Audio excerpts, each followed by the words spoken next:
देखिए, आए दिन देखा जाता है कि तमाम राजनीतिक पार्टियां होती है जो आरक्षण का लोभ देकर वोट बैंक की राजनीति करती है। इसी तरीके से आपको बात करें कि बिहार में भी राजनीति देखी गई थी और 50% से बढ़ाकर जो आरक्षण था वो 65% कर दी गई थी एसटी और ओबीसी और ईबीसी के लिए। लेकिन आज उसे कुछ दिन पहले ही हाई कोर्ट के द्वारा उस जो मान्यता दी गई थी आरक्षण की उसे रद्द कर दिया गया। इसी विषय पे हमारे साथ चर्चा करने के लिए मौजूद है प्रदेश प्रवक्ता जदयू के हैं अंजू महाराज जी। हाईकोर्ट ने मैम आपका जो आरक्षण आपने 50% से 65% किया था उसे रद्द कर दिया, क्या कहिएगा? जी बिल्कुल, अभी हम लोगों ने भी देखा कि उसे रद्द कर दिया गया है। तो ठीक है, हमारी सरकार ने एक बिहार में caste based survey socio economical आधार पे हुआ था और उसमें जो सोशल बैकवर्डनेस, एजुकेशनली और इकोनॉमिकली जो बैकवर्डनेस सामने आया था, उस आधार पे हम लोगों ने निर्णय लिया, आरक्षण के दायरे को बढ़ाया था। तो देश में हम लोगों की अपीलेट अथॉरिटी भी है, अपीलेट कोर्ट है, ऑनरेबल सुप्रीम कोर्ट। हम लोग जो वर्डिक्ट आए, क्योंकि पेपर के थ्रू अभी हम लोग है नहीं, हम लोगों ने जो ऑनरेबल हाई कोर्ट के वर्डिक्ट रहे निरस्त करने के, उसको अभी हम लोग अवलोकन करेंगे। उसके बाद हम लोग निर्णय करेंगे कि हम लोग अपीलेट अथॉरिटी में जा करके इस बात को हम लोग रखें। मैम, कहीं ना कहीं ये देखा नहीं जा रहा कि वोट बैंक की राजनीति ज्यादातर लोग देखते हैं, किसको जो पब्लिक होती है वो वोट बैंक की ही राजनीतिक समझती है ज्यादा। तो क्या इस पे अनुशंसा करने की जरूरत नहीं है? जहां हाईकोर्ट ने भी अब इसे रद्द कर दिया तो इस पे अनुशंसा करने की जरूरत नहीं है कि 50% से बढ़ा के 65% आरक्षण करना कहीं ना कहीं जो वैसे लोग हैं जो आरक्षण से दबते हैं उनके लिए कहीं ना कहीं गलत होगा? नहीं, देखिए, आरक्षण को आप गलत नहीं कह सकते हैं, क्योंकि इसके ये प्रोविजंस बाबा साहेब भीमराव अंबेडकर ने भारतीय संविधान में आरक्षण की व्यवस्था की। और आरक्षण जो है, आप वो कोई भीख और खैरात नहीं है, बल्कि एक अफर्मेटिव एक्शन है। हमारे समाज में जो एक सोशल डिस्क्रिमिनेशन रहा है, सोशल बैकवर्डनेस रहा है, आप पिछड़ा समाज, अति पिछड़ा समाज, दलित वर्ग, ये बिल्कुल सोशली बैकवर्ड समाज ये रहे हैं। तो एक आरक्षण के माध्यम से एक अफर्मेटिव एक्शन लेकर के विकास की मुख्य धारा से जोड़ने का ये प्रयास रहा है और ये सोच रही है हमारे पुरखों की। और ये अब उसी दिशा में मुझे लगता है कि इस बात को सोचना चाहिए, क्योंकि देखिए, देश के संविधान में समानता की बात कही गई है और किसी भी स्टेट की ये ड्यूटी बनती है कि देश के तमाम नागरिकों के बीच समानता जो है इंश्योर हो सके, उनको वो समानता को अचीव कर सके। ये कब होगा? ये जब तक आप एक विशेष प्रावधान नहीं लेकर के आएंगे। और 5,000 वर्षों का हमारा इतिहास रहा है, समाज, भारतीय संस्कृति का इतिहास रहा है, और ये बताने की नहीं जरूरत है कि कितना डिस्क्रिमिनेशन रहा है। तो इस चीज को पाटने के लिए और वैसे तबकों को विकास की मुख्य धारा से जोड़ने के लिए, ताकि वो समानता को, इक्वालिटी को भी वो फील कर सके, इसके लिए लिया गया एक अफर्मेटिव एक्शन है।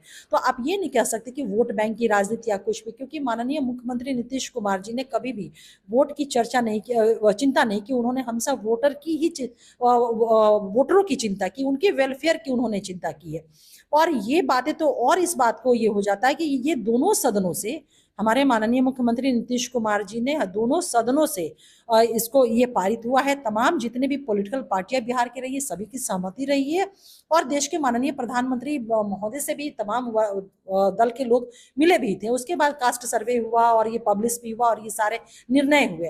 तो ठीक है, ऑनरेबल हाई कोर्ट का, क्योंकि हम लोग न्यायपालिका में विश्वास रखने वाले लोग हैं, न्यायपालिका ने जो ऑनरेबल हाई कोर्ट ने जो निर्णय किया है उसका अवलोकन करेंगे। अवलोकन करके जो हम लोग के पास एक अधिकार संविधान में मिला हुआ है, एपीलेट अथॉरिटी, एपीलेट कोर्ट के पास जाने का, हम लोग निश्चित रूप से अवलोकन उपरांत जानेंगे। वो तो ठीक है मैम, लेकिन देखा जा रहा था कि जब से संविधान बना है तब से जो आरक्षण की चर्चा है वो 50% वो आपको भी मालूम होगा। लेकिन उसके बाद तमाम राजनीतिक पार्टियां बढ़ाते गई, बढ़ाते बढ़ाते अब लगभग 65% ऐसे आरक्षण है। और अगर ईडब्ल्यूएस की आरक्षण की बात करें, अगर उसे भी 10% में जोड़ दिया जाए तो लगभग 75% आरक्षण बिहार में रिजर्व कोटे में चला जाता है। तो ऐसे में अनुशंसा करने की जरूरत है कि नहीं कि जिस प्रकार से जातिगत गणना की गई है आपके द्वारा, तो जातिगत गणना के बाद जो आर्थिक सर्वे आया उस आर्थिक सर्वे में भी तो आर्थिक आधार पे परसेंटेज की रिजर्वेशन की बात कर सकते थे। नहीं, निश्चित रूप से आप देखिए ना, जितने भी लोग हैं, तमाम वर्ग, सवर्णों को 10% आरक्षण, पिछड़े अति पिछड़ों को आरक्षण, अनुसूचित जाति, अनुसूचित जनजाति को आरक्षण। तो हमारे देश में जितने भी वर्ग हैं, कैटेगराइज हैं, वो तबका, वो तमाम तबकों को आरक्षण है। अभी आपका विशेष जो सवाल था कि आर्थिक रूप से जो पिछड़े हुए लोग थे उनको लेकर के, तो इसी वजह से देखिए हमारी सरकार ने जो आर्थिक रूप से पिछड़े हुए लोग हैं 90 लाख ऐसे परिवारों को चिन्हित किया गया, इकोनॉमिकली उनको स्ट्रेंथन करने की बात की गई, 2 लाख रुपया प्रत्येक परिवार को देकर के उन्हें रोजगार से जोड़ने का, उनको आर्थिक रूप से मजबूत करने का ये निर्णय लिया गया। और ना सिर्फ निर्णय लिया गया बल्कि ये क्रियान्वयन भी अब एग्जीक्यूट भी अब ये चीजें हो रही है। तो आप ये नहीं कह सकते कि हमारी सरकार जो नीतीश कुमार जी के लीडरशिप में है किसी भी वर्ग के साथ वो इग्नोरेंस वाली जो एटीट्यूड होती है किसी वर्ग के साथ नहीं है। तमाम जो बिहार में कास्ट बेस्ड सर्वे हुए हैं, सोशियो इकोनॉमिकल और एजुकेशनल आधार जिसको बनाया गया, जो भी चीजें आई सामने सर्वे के उपरांत इन अकॉर्डेंस निर्णय लिए गए। अभी ये माना जा सकता है कि हाई कोर्ट का जिस तरीके से आदेश आया है ये रद्द करने की, तो वो रद्द, लेकिन इसके लिए सुप्रीम कोर्ट में आप लोग जाएंगे, लेकिन उसके बीच में आप लोग अनुशंसा करने की सोच रहे हैं कि नहीं? अनुशंसा किस बात? आरक्षण को लेकर कि आर्थिक आधार पर आरक्षण देना ज्यादा उचित रहेगा या फिर पूरे जातीय मतलब जाति के आधार पर आरक्षण देना ज्यादा उचित? देखिए पहली बात आप इस चीज को समझ लीजिए कि आरक्षण जो है वो जाति के आधार पे हमारे देश में नहीं है, बिहार में भी नहीं है और कहीं भी नहीं है।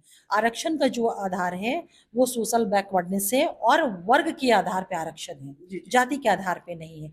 तो वर्ग के आधार पे आरक्षण है, पिछड़ा अति पिछड़ा EWS जिसको एक्सट्रीमली वीकर सेक्शन कहते हैं, अनुसूचित जाति जनजाति, ये तो इन वर्गों को दिया गया है। अब दायरा जो बढ़ाया गया तो दायरा बढ़ाने का उद्देश्य यही है कि हम जितना आरक्षण दे रहे थे सर्वे के उपरांत वो संख्या बढ़कर के इंक्रीज हुई, सोशल बैकवर्डनेस की संख्या इंक्रीज हुई, एजुकेशनल या इकोनॉमिकल बैकवर्डनेस की संख्या इंक्रीज हुई।